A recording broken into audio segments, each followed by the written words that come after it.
Olá! As eleições já estão se aproximando e para auxiliar você na hora de decidir seu voto, o Conexões traz hoje um programa bem didático. Vamos tentar esclarecer algumas dúvidas a respeito do sistema político brasileiro e também sobre a democracia no país. E para isso nós temos dois convidados hoje. O sociólogo Paulo José Pietrafeza. Olá, muito obrigada pela presença. Olá, tudo bem? De nada. Bom, e também contamos com a presença de Itami Campos, que é cientista político. Muito obrigada, Itami. Foi um prazer estar aqui com vocês, uma satisfação grande. Muito bem. Bom, mas antes de começarmos o debate, você confere uma matéria que vai explicar algumas dúvidas que geralmente o eleitor brasileiro sente na hora do voto. No dia 5 de outubro, vamos escolher deputados estaduais e federais, governadores, senadores e também o presidente da República. Apesar disso, os eleitores sabem muito pouco a respeito das atribuições de cada um dos cargos a ser escolhido. O deputado estadual, por exemplo, tem a incumbência de representar o povo na esfera estadual. A principal função dele é legislar, propor, emendar, alterar e revogar leis estaduais, além de fiscalizar as contas do governo estadual e criar comissões parlamentares de inquérito. O deputado estadual desenvolve as funções na Assembleia Legislativa Estadual.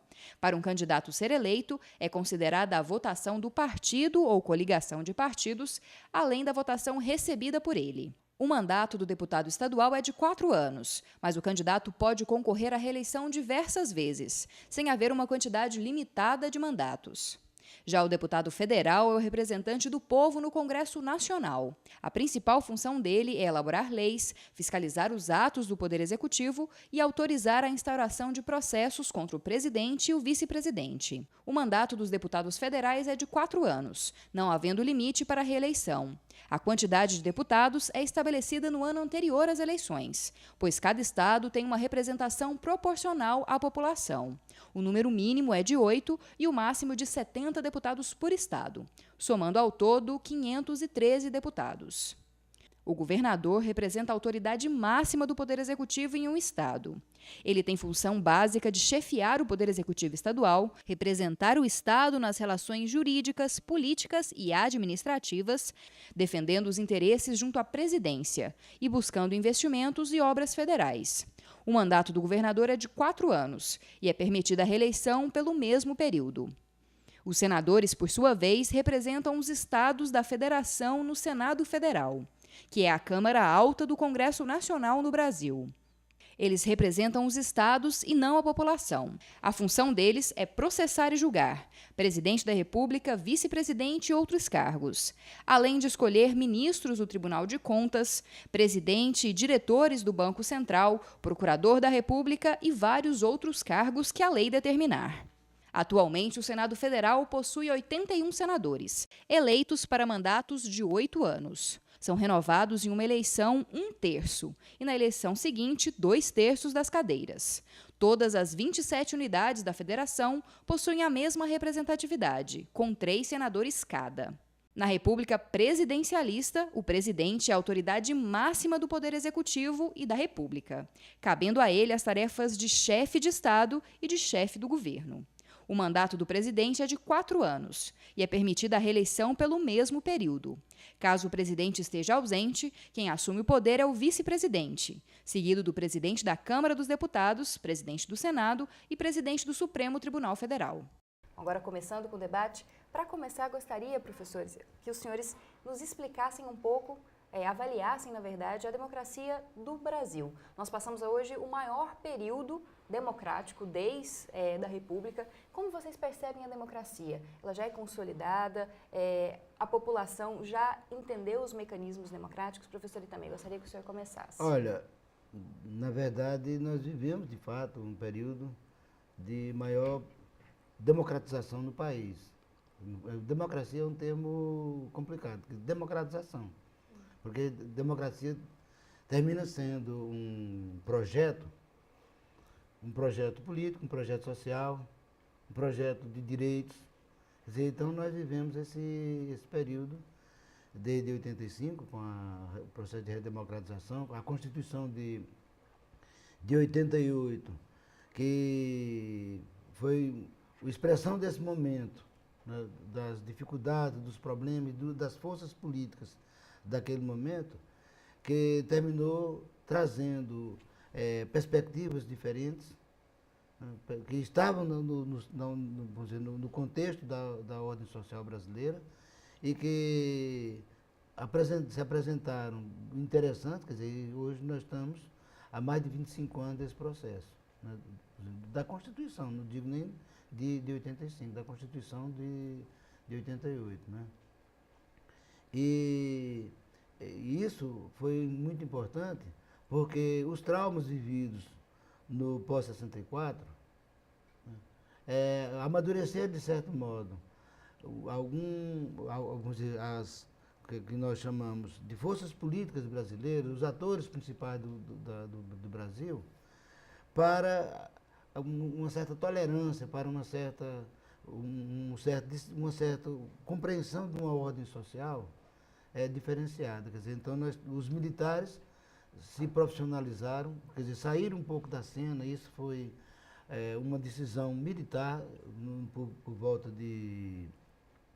do final dos anos 70, né, com o Guberi e o Geisel, e foi uma decisão de uma democratização lenta, a saída deles, inclusive, assim, com muita resistência no meio dos militares. E essa saída dos militares é um negócio novo que tem, porque vamos dizer, desde o Império, principalmente na República, os militares sempre foram incisivos na participação política, na intervenção política brasileira. Então você tem, da Primeira República, 30, 37, 45, 54, 61, 64. Quer dizer, então você tem aí o movimento. Então os militares sempre tiveram uma participação incisiva e de intervenção, vamos dizer, de certo modo, golpista. Né? Bom, o senhor falou assim que a gente está num processo democrático. Sim. O que ainda faltaria para chegarmos mais próximo à democracia efetiva? Olha, nós temos uma população, nós temos quase 140 milhões de eleitores. Agora, nessa eleição, já o registro são de 140 milhões de eleitores. Quer dizer, é um contingente eleitoral, quer dizer, maior do que muitos países da América Latina. Todos. Talvez a população do México chegue perto disso. Sim, por exemplo, você imagina, quer dizer, são de eleitores. Então você tem os excluídos, quer dizer, que não são eleitores. Mas, então, um corpo eleitoral desse tamanho, vamos dizer, dá uma ideia de uma sociedade de massa expressiva. Agora, quando você vê os problemas sociais, os problemas educacionais, problemas dessa natureza, essa coletividade, ela não é uma coletividade, ela não é um povo consciente, ela não é uma nação presente. Ela, vamos dizer assim, então, esses traumas que existem, esses problemas que existem, fazem com que a nossa democracia, ela seja incipiente. Então você tem uma carência de direitos ainda. Você tem problemas de direitos, você tem problemas sociais, tem problemas de ajuste, de desemprego, tem uma série de problemas nacionais que precisa ser construído. E no lado institucional, você tem realmente desvios, quer dizer, corrupções e problemas institucionais seríssimos de representação que precisavam serem corrigidos. Quer dizer, então, reforma política, reforma institucional, essas coisas todas que a gente tem discutido são necessárias porque esse momento é um momento muito rico desse processo. Quer dizer, por isso eu acho interessante a participação num debate como esse, porque a população brasileira precisa de debater, precisa de discutir, precisa de dizer, né, de se dizer que quem coloca o corrupto lá somos nós. Quer dizer, então não adianta, quer dizer, nós temos que mudar a nossa postura eleitoral, nós temos que mudar a nossa consciência política. Isso é que o que é realmente assim a trajetória que nós estamos vivendo. E você, professor, concorda? Então, eu concordo com o que o Itamir colocou, até difícil completar, mas eu queria completar assim, Itamir. Acho que nós tivemos, num período curto de democracia pré-64, uma democracia representativa com um recorte de classe muito desenhada. Quando essa democracia ela passa a ter determinado grau de crise, então essa elite que estava no comando do Estado puxa os militares, como se fosse uma carta na manga, eles ficam 25 anos no poder, administrando um Estado que é um Estado com um recorte muito claro, que é um recorte vinculado à estrutura do capital no país. Portanto, nesse caso, o que nós temos é um período pré-ditadura de uma democracia representativa com um olho, uma ditadura com uma perspectiva de um olho e, em seguida, um período de abertura, que esse período de abertura a própria elite tenta ir controlando. Por exemplo, a elite e o setor militar. A Comissão Nacional da Verdade não consegue dados e informações e chegar onde precisa chegar. Isso quer dizer que a democracia ela é frágil, porque se você tem um aparato estatal de coerção e controle, esse aparato e todo regime tem, né? E todo espaço democrático precisa ter o controle, a coesão, a coerção. Mas se você tem uma estrutura que mantém, como o professor Itami colocou, financiamento de campanha, e a gente sabe que não será a população que vai financiar a campanha. Nós temos uma democracia que um dos setores não abre essa caixa preta, que é essa tal dessa Comissão da Verdade. Então nós temos uma massa de pessoas que votam por um interesse imediato, uma massa de pessoas que no período que fica num vácuo eleitoral não participa da vida nacional enquanto cidadãos de deveres e de direito. E aí, nesse momento, a gente faz, como agora aqui, estamos fazendo um debate, mas a população ela não tem a cultura, não tem o espírito, porque ter espírito não é ter religião, é ter vontade de participar. Bom, professor, infelizmente a gente vai ter que fazer um pequeno corte, já que o nosso bloco está chegando ao fim, mas no próximo bloco você continua conferindo este debate sobre o sistema político brasileiro, sistema eleitoral e também sobre a democracia no país. Não saia daí.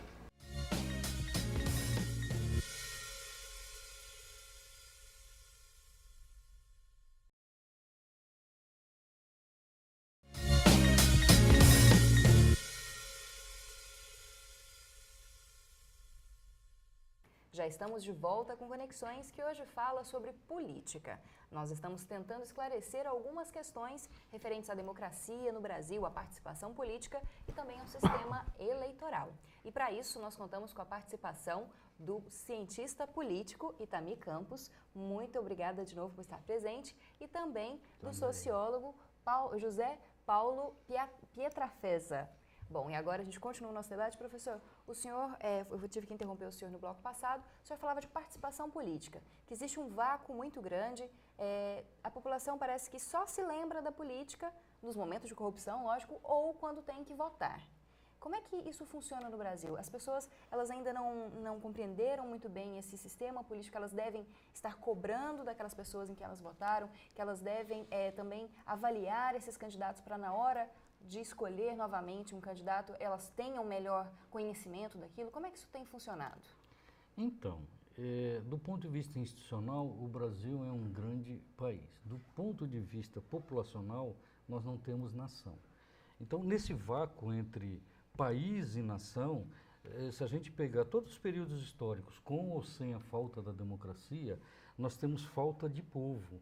Porque o povo, na história brasileira, ele foi afastado de qualquer tipo de participação. E aí, quando tem os processos, esse povo é sugado a vir a dar o seu voto e aí ir embora de novo. É obrigado, né? Preferencialmente não participando. Eu acho que não é obrigado, eu acho que é uma opção da elite brasileira que controla o Estado, no caso do Brasil. Nós tivemos a oportunidade, depois da eleição, principalmente de Fernando Henrique, que era uma proposta um pouco mais, vamos dizer assim, de cidadania, e depois o governo 1 e 2 Fernando Henrique, 1 e 2 Lula e Dilma. Então, vocês veem, tem um período imenso aí que a gente poderia ter, esse setor da política nacional poderia ter puxado a sociedade brasileira a participar de uma forma mais qualificada. Não foi essa a opção, pelo menos o desenho dado não demonstra essa opção, por nenhuma das duas propostas.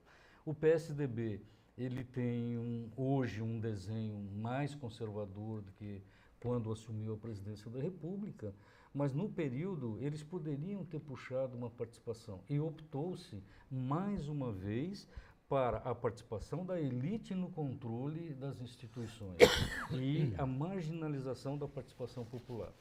Com os governos 1 e 2 do Lula e Dilma, você conseguiu fazer que uma grande massa viesse para o consumo, mas essa grande massa ela ou não teve tempo ou não teve condições de entender que o problema não é o cartão de crédito, não é com o consumo, não é poder comprar roupa, é isso também, isso é fundamental, comprar o remédio, comprar a roupa, ter o carro e blá blá blá. O problema é que faltou discutir, olha, então eu vou entrar para o mercado de consumo, mas por quê? Eu vou consumir com que qualidade? Eu vou participar da política, eu quero continuar consumindo, porque se sai essa proposta do governo, entra outra, acaba isso. Então, o que você não tem? Você não tem essa sociedade participante para poder dizer, eu quero tal situação, eu não quero. Esse vazio, ele perdura. Esse vazio é muito interessante. Interessante para um setor que, só concluindo também, que controla o Estado. E não há um problema de eu votar num corrupto e o corrupto está lá me representando. O problema é que nós somos tão despolitizados que a gente não mexe no corruptor. Corrupto não nasce em árvore, gente. Corrupto nasce em algum lugar. Só é possível ter corrupto porque um corruptor foi lá e corrompeu esse cara. Esse corruptor, ele está tão fora do poder e tão encastelado no poder que ninguém mexe com eles. É impressionante. O político tal é corrupto. Ué, como assim? Não caiu do céu esse corrupto? Ele foi corrompido. Então por que não se começa a mexer com o corruptor? Porque o Estado brasileiro, essa população que só é chamada, 140 milhões de pessoas, só é chamada a participar, e a elite acha muito bom isso, no dia 5 de outubro de cada período eleitoral. Ah, gente, pelo amor de Deus, se isso for democracia, eu não sei onde eu estou. Quer complementar, professor? Eu gostaria só, eu acho que a explanação do Zé Paulo é interessante, acho que realmente é isso. Quer dizer, nós vivemos num país de uma sociedade de massa, mas é uma sociedade do consumo. Quer dizer, é tanto que nesse processo a votação é obrigatória. Quer dizer, então, não é facultativa. Quer dizer, se fosse facultativo, diante vamos dizer, de certa incoerência, vamos dizer assim, do processo, de certa falta de conhecimento, falta de civismo que existe, quer dizer, então nós vivemos numa sociedade em que, como o Zé Paulo bem colocou, o Estado se organizou antes da nação, esse Estado foi suportado e suportou famílias dirigentes da elite que se postaram de tal forma como o povo ficou distante. Então o povo não participou da República, o povo não participou da política na Primeira República, o povo não participou de 30, não participou de 45, quer dizer, não participou, o povo é um grande ausente, é o grande ausente desse processo todo. Agora ele participa sim, ele é obrigado a votar, se não votar, aí tem uma série de punições. Quer dizer, no processo de conscientização, aí o povo não pode participar, quer dizer, que por isso eu acho interessante esse momento agora da Copa, porque determinados grupos estão provocando, dizendo, bom, por que é que está se transferindo, vamos dizer, 4 bilhões de reais para a FIFA? Quer dizer, a FIFA vai ter um lucro exorbitante agora nesse processo. A Globo vai ter um lucro exorbitante nesse processo. Quer dizer, quem vai pagar isso? Aí vem a comparação. As Copas que houve, vamos dizer, anteriormente, todas elas foram bancadas por instituições particulares. Aqui o Estado, nós, o contribuinte, não fizemos uma opção. A opção foi feita por alguém que comanda para poder transferir esse tanto de recursos para construir estádios em lugares que não tem futebol, lugares que não têm repercussão. Professor, e como que a população poderia participar, conhecer melhor a democracia? A gente vê uma grande dúvida dos eleitores até mesmo na hora de saber quais as atribuições. Às vezes um político faz determinada promessa que ele nem pode cumprir e a população acredita nisso. Como que os eleitores, com as armas que ele tem, eles podem se conscientizar mais? Camilo, o problema que a gente tem que é um problema de fundo. Quer dizer, claro que esse tipo de participação ela é importante, quer dizer, ela é importante e uma participação, como a gente fala, a partir da sociedade civil organizada. Então você tem associações de classe, você tem uma série de organizações sociais que têm um papel fundamental. Só que o papel fundamental no sentido assim, dessa questão cívica, ela não devia ter o interesse, quer dizer assim, então você tem trabalhadores sem terra, você tem trabalhadores sem teto, você tem os interesses dos estudantes para a questão do transporte, então você tem o comércio, a indústria, então os diferentes setores, agroindústria, quer dizer, você tem diferentes setores sociais, as donas de casa, toda uma série de pessoas, de grupos, sindicatos e de organizações que têm seus interesses e vão para a política buscar seus interesses. Quer dizer, bom, então isso é importante, isso faz parte. Eu acho que a gente vive numa sociedade complexa e a complexidade é dada exatamente por isso, pelo reconhecimento dos interesses e das vontades que tem. E o respeito que a gente tem pelo gay, pelo negro, pela mulher, por todas essas categorias, como condição fundamental da vida social. Bom, isso é uma coisa que eu acho que é importante, é fundamental. Agora, por baixo disso, fundamentando tudo isso, é a questão cívica. Quer dizer, é a questão cívica. Quer dizer, você enxerga seus interesses, tem seus interesses colocados, mas além, vamos dizer, que antecede seus interesses são os direitos da sociedade como um todo. Quer dizer, é a questão cívica, é o país que está representado ali. Quer dizer, nós estamos defendendo uma ordem política e social no geral da sociedade brasileira. Quer dizer, então isso é necessário que a escola faça isso, que a família faça isso. Quer dizer, então é uma socialização política que precede, Itamir, que ela é ruim. Você não acha que o fato de a gente, historicamente, não se sentir pertencente, então não há aquela visão de pertencimento de um conjunto de questão de situações. exclusão, Zé. É Um processo de exclusão. Aí o que acontece? Como eu sou excluído e eu só vou na hora de trocar o meu voto por uma cesta básica, trocar meu voto por dinheiro, trocar meu voto... Aí o político, e que tem a característica que tem aqui no Brasil, o político, ele faz o mesmo jogo. Por quê? Porque tradicionalmente sabe-se que não há nenhum tipo de cobrança. Se eu perguntar para ti, tu sabe em todos quem você votou? Nas eleições, a partir da sua primeira eleição, você viu a proposta que essa pessoa fez? Se essa proposta foi colocada em prática, se transformou em lei, alguém se beneficiou? Porque o que acontece com essa massa sem consciência? Ela quer saber assim, quantos empregos minha família vai ter? Percebe? Aí depois vai para a rua, queima o ônibus, quebra um prédio público e faz uma coisa, faz aquela outra coisa, mas você diz assim, criança, então tá. Então é legítimo, você está revoltado, foi lá, quebrou, botou fogo, não sei o que lá. Agora me explica qual é o seu projeto de cidade de Goiânia, qual é o seu projeto aqui no campus, qual é o seu projeto de grupo social ou de sociedade. A pessoa não sabe, nem porque pegou fósforo e pôs fogo lá no ônibus.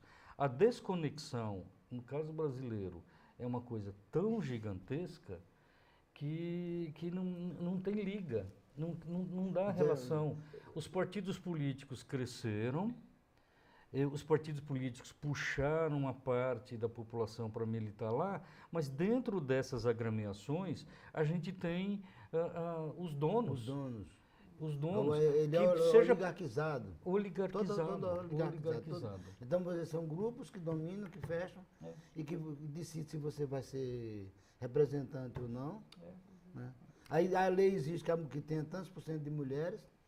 Aí então, eles procuram cumprir, quer dizer, cumprir assim, coloca por uma questão, quer dizer, então por que a mulher participar? Quer dizer, então essa discussão, por que a mulher tem que participar da política? Porque é mais bonita? Porque... Não, então, essa questão, eu acho que essa questão que o Zé Paulo coloca, ela é fundamental nessa questão do civismo. Bom, ela é na questão do republicanismo. A gente vai ter que interromper novamente e a gente continua porque tem muito mais assunto no último bloco do Conexões, que hoje está debatendo política, sistema político brasileiro e também democracia.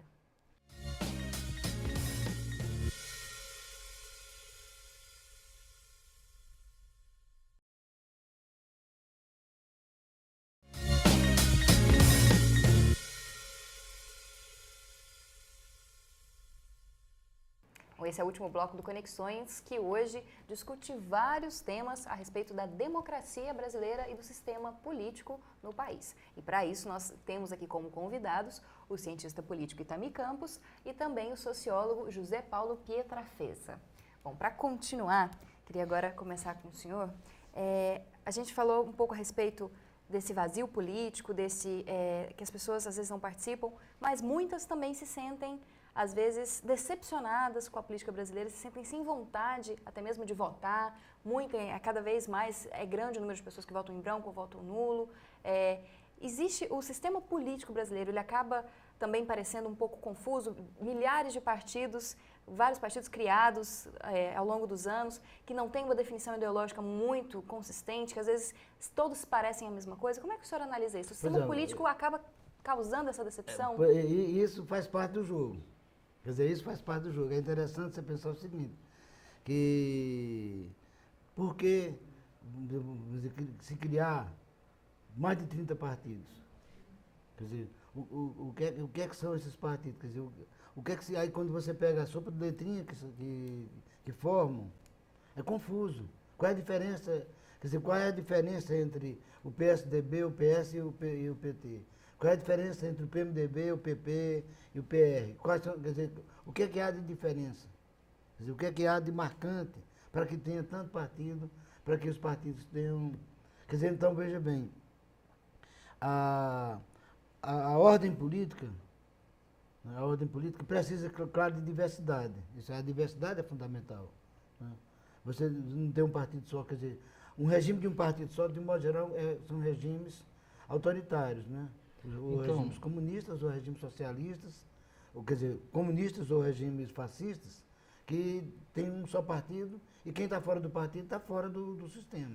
Quer dizer, bom, então, o que se pede exatamente numa reforma partidária brasileira é você enxugar, é você mudar, inclusive assim, agora no processo de eleição de deputados, tanto para o deputado federal como deputado estadual, ou seja, a composição das câmaras, né, do parlamento, que seja feita sem a coligação de partidos. Por quê? Porque os partidos se coligam, você não sabe que o partido está coligado.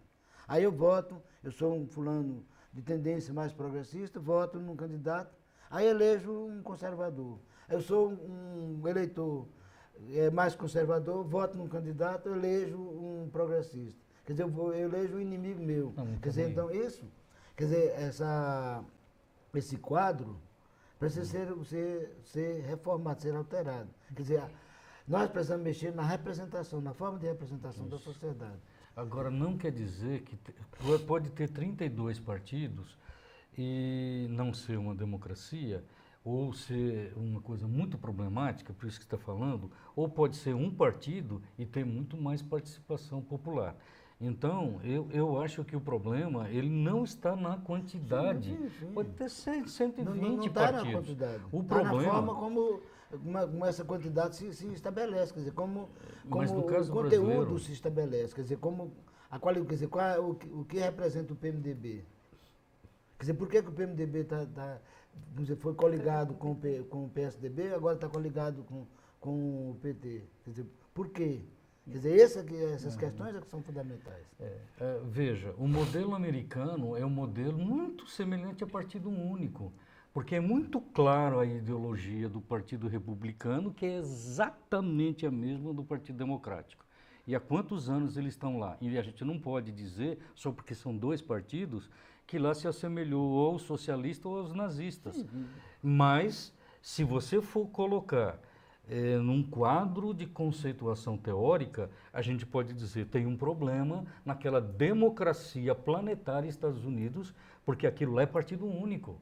É partido de um grupo de empresas que estão nos democratas, partido de um grupo de empresas que estão nos republicanos, que ora 8 anos ganha um, e olha na história dos Estados Unidos há quanto tempo fica 8 anos um, 8 anos o outro. 8 anos, e com a mesma política econômica, mesma ideologia. Então aí isso beira os fascistas, né? Eu diria quase a mesma, porque tem senões e diferenças. Senões tão pequenos que dilui. Então, esse não é bem um modelo nosso. Acho que uma reforma aqui no Brasil, não é porque tem 30 partidos, podia ter mais. A reforma deveria cortar verba privada para os partidos, eleições, recurso público, eleições, voto livre, para você ver que quem consegue dialogar um pouco mais com uma massa de pessoas na sociedade, e essas pessoas engajadas em algum tipo de organização, você politiza. Então eu sei que eu vou votar, e eu vou votar porque eu quero votar, e vou votar naquelas condições para aquela proposta ideológica. O que acontece ou lá nos Estados Unidos ou aqui, ainda lá tem o grau de rejeição partidário político ainda muito maior que aqui. O Brasil participa mais porque senão a multa chega no final do processo eleitoral, chega uma multa. Mas se o processo eleitoral brasileiro passar por essa... Por que não se quer isso? Não se quer por questões mais ou menos óbvias. Na medida que você libera a população brasileira para votar, os mais conscientes vão se dirigir da sua casa até a urna. E isso politiza o processo eleitoral. Então eu gostaria muito de duas coisas imediatas para a reforma partidária, que fosse a reforma política brasileira, que entrasse em vigor já agora. Fim do financiamento privado de campanha e voto livre, vota quem quer. Porque aí a gente teria uma configuração diferente do Congresso Nacional. Olha como a democracia brasileira é doida. Nós temos no Congresso Nacional 70% de representantes do grande latifúndio, que recebe 130 bilhões todo ano para a safra agrícola, enquanto nós temos 5 milhões de famílias de agricultores que recebem 12 bilhões. Então, a coisa dessa democracia aqui é doida. Isso aqui beira a visão única. Eu nem diria democracia, falaria numa ordem política. Menos não ditatorial, vamos chamar assim. Eu falaria numa ordem política, Zé Paulo, porque, de fato, essas questões não são explicitadas, não se explicitam. Não. As campanhas políticas não apresentam esse quadro. Os partidos se acovardam porque querem o dinheiro desse setor para ser qual é o problema de um partido? É que você cria um partido, então você cria, você passa a receber um X, né? Então você tem toda uma série de condições financiadas, quer dizer, além de tempo gratuito na televisão, que não é gratuito, é pago, né? Quer dizer, além disso, você ainda tem uma série de condições, inclusive de barganhar cargos. Quer dizer, eu digo, bom, eu vou apoiar o candidato X em troca de espaço no governo. Então aí você tem. Então, por isso que os partidos têm dono. Isso é um levantamento que eu fiz, né, o TRE tem isso. Cada partido tem lá, o fulano faz 15 anos que é presidente do partido, outro faz 20 anos que é presidente do partido, outro faz 25 anos, ou são famílias que controlam, quer dizer, os partidos eles são oligarquizados, além de tudo, e têm controles de pessoas que dominam. Agora, por exemplo, um político aqui do entorno de Brasília criou um partido que, pelas ofertas que fez, o partido virou um partido médio. E ganha e recebe, como partido médio, recebe uma nota, vamos dizer, ele é mantido pelo governo, mantido pelo Estado. Pelo Estado, não mantido pelo governo. Não, mantido pelo Estado, mantido pelo Estado. E agora, com a força que ele tem, ele barganha, por que tem força? Porque conseguiu um número consistente de políticos e tem tempo de televisão, tem tempo de mídia. E por trás desses partidos também há grandes grupos econômicos, às vezes, ali escondidos, Sim, né? não Que eles não aparecem. Quer dizer, quando você vai ver quem financia quem, você vai ver por que o governo se comporta dessa forma. Quer dizer, então, qual é o pior? As grandes corporações financiam ao mesmo tempo o conjunto que está no governo, portanto administrando o Estado, e os que estão na oposição, como foi denunciado nas eleições passadas. As grandes empresas construtoras, o tanto que cada uma financiou a cada bonito que estava concorrendo. Então tem lá 110 bilhões para um, 110 assim, milhões para outro. E não é financiamento cívico, no sentido assim, não, estou financiando por uma questão de não. Tem Na troca. Uma contrapartida de interesses por conta disso aí. Bom, nosso tempo chegou ao fim. Queria muito agradecer, professor José Paulo. Muito obrigada pela presença. Com certeza a gente vai continuar debatendo esse tema aqui no Conexões. Pois é, eu que agradeço a oportunidade. Muito obrigado. Para mim foi muito interessante discutir, trabalhar. O José Paulo é um opositor, a gente tem um diálogo interessante. Convergente e divergente, né? As convergências e divergências, mas eu acho interessante o formato de discussão, de debate, e que os eleitores, de fato, intermediem, discutam, questionem. Faz parte. Bom, muito obrigada aos dois. Bom, e a gente com certeza vai continuar debatendo política, já que todo mês a gente traz um programa que debate política até as eleições. Bom, e agora você confere o quadro Conexão Urbana com as dicas de eventos culturais e acadêmicos feitas especialmente para você.